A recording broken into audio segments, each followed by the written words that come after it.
வெளியெல்லாம் போயிட்டு வந்து டயர்டா இருப்பல்ல, அதான் உனக்காக டீ போட்டேன்.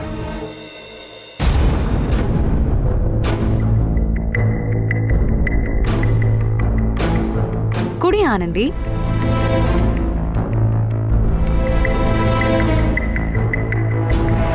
அப்படி பார்க்காத ஆனந்தி, எனக்கு தெரியும் உன்னால என்ன நம்ப முடியாதுன்னு. ஏன்னா நான் உனக்கு அவ்வளவு கஷ்டம் கொடுத்திருக்கேன். ஆனா இப்போ என் தப்ப நான் புரிஞ்சுக்கிட்டேன். அதை விட உன் நல்ல மனச நான் புரிஞ்சுக்கிட்டேன். உன் பணத்தை திருடி ஒளிச்சு வச்சு நான் எவ்வளவு பெரிய தப்பு பண்ணிட்டேன். அப்பாவுக்கு பணம் அனுப்பணும்னு நீ எவ்வளவு கெஞ்சின. அப்ப கூட நான் எடுக்கலன்னு புடிச்ச புடியா நின்னுட்டனே. நீ அதை விட பெரிய தப்பெல்லாம் பண்ணிருக்க துளசி.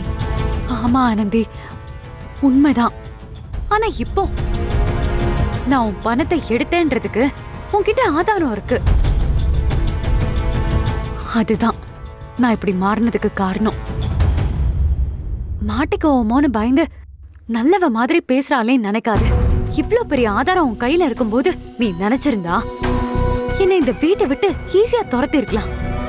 ஆனா நீ அதை செய்யல ஆனந்தி. நான் எவ்வளவு பயந்துட்டு இருந்தேன் தெரியுமா? நீ சொல்லிடுவியோ, அத்தை என்ன வெறுத்துருவாங்களோன்னு அவ்வளவு டென்ஷனா இருந்தேன். எப்ப என்ன நிமிஷம் இந்த வீட்டுல பூகம்பம் வெடிக்குமோன்னு நான் ரொம்ப பயந்துட்டு இருந்தேன். ஆனா ஆனா நீ நீ எனக்கு காட்டி கொடுக்கவே இல்லை.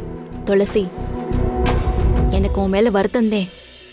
அதனால நீதான் பணத்தை எடுத்தன்னு ஆதாரத்தோட சொல்லிருக்கவும் முடியும்.